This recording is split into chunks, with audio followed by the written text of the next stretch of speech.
Alright, today we're going to be talking about what is a Super Saiyan. If you like more videos like this, don't forget to like, comment, subscribe, and let's jump straight into it.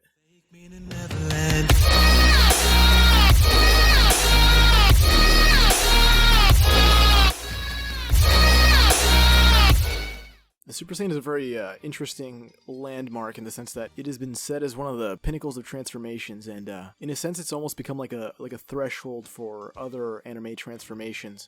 Now, jumping straight into the backstory of it, the Super Saiyan is something that hasn't been seen in over 1,000 years prior to the Frieza saga. It was always one of those legends that was stated by a Vegeta, and it was feared by Frieza, who was terrified of the fact that a Super Saiyan could exist and may or may not be able to wipe him out, which is the main reason why he ended up destroying the Saiyans, because they were getting too powerful, so he decided he was going to destroy them and prevent the chance of a Super Saiyan forming. Now, later on in Dragon Ball Super, we find out that Beerus technically gave him permission to blow up Planet Vegeta, but still, you could see his growing distaste for the Saiyans. Now, the Super Saiyan is basically a visual representation of the growth of strength of a character. Now, Akira Toriyama, the creator of Dragon Ball, said he said something along the lines of it would save him from inking Goku's hair. Now, I think that was intended to be more of a joke, but it is an insane transformation,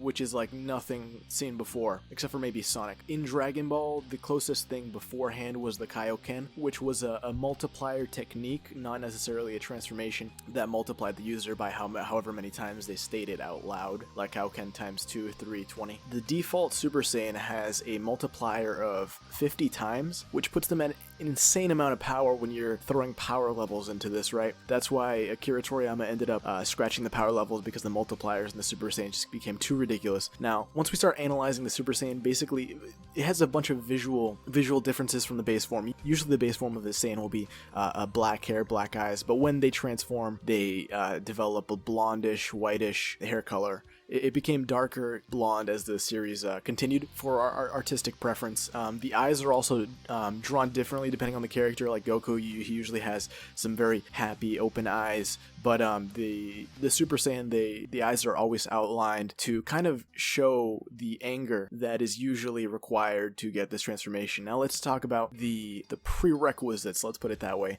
of achieving the form. So basically, in the English dub, Goku states that it comes from a need and not a desire, but this was actually later retconned with some newer Saiyans, such as Goten, Trunks, Caulifla. So, for the most part, for the majority of Z, it was that kind of held some truth to it, in the sense that the Saiyans had to actually be usually upset. The Saiyans usually had to be upset, and they really the underdog in most scenarios, where the transformation helped them to defeat somebody. Like, for example, Goku and Frieza, and then Trunks to help him against the androids in the future. As soon as Gohan died, the extreme stress and anxiety. That's usually where the transformation comes from. Now, later on, this is kind of thrown out the window with, Goten and Trunks, who, first of all, don't even seem to stress, who basically unlock the form without going through any stress or traumatic experiences at all. It seemed to come super, super easy to them. Now, there have been some theories floating around for a while for the reason that this could be possible. Could be that they're half human, half Saiyan.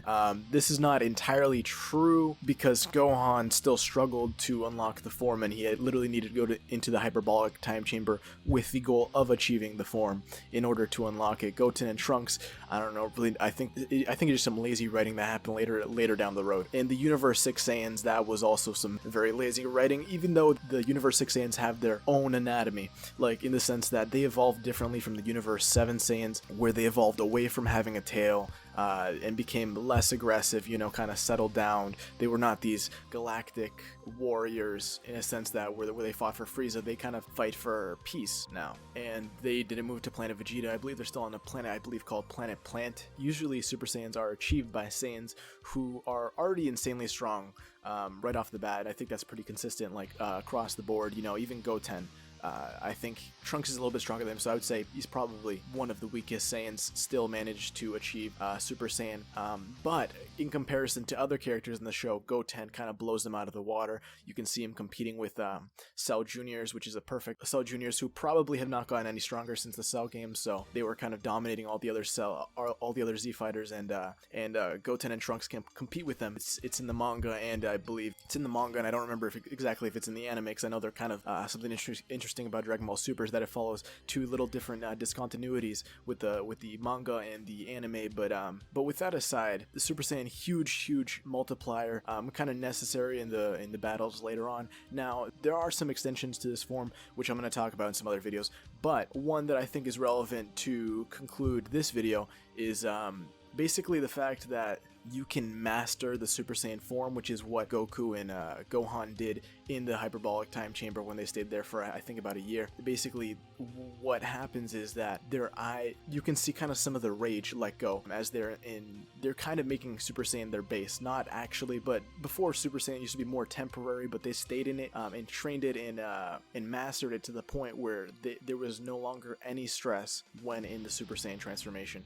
Now before we leave off, I also wanted to mention two little minor things, mainly about S-cells. Right, S-cells is something, a very vague concept that hasn't really been talked too much about in the show, more something that Akira Toriyama has kind of talked about, and it's like the more S-cells that a Saiyan has, the more likely they are to become a Super Saiyan. And this is, I guess, meant to be his reason why most people haven't become Super Saiyans, but then there was the whole pure of heart thing.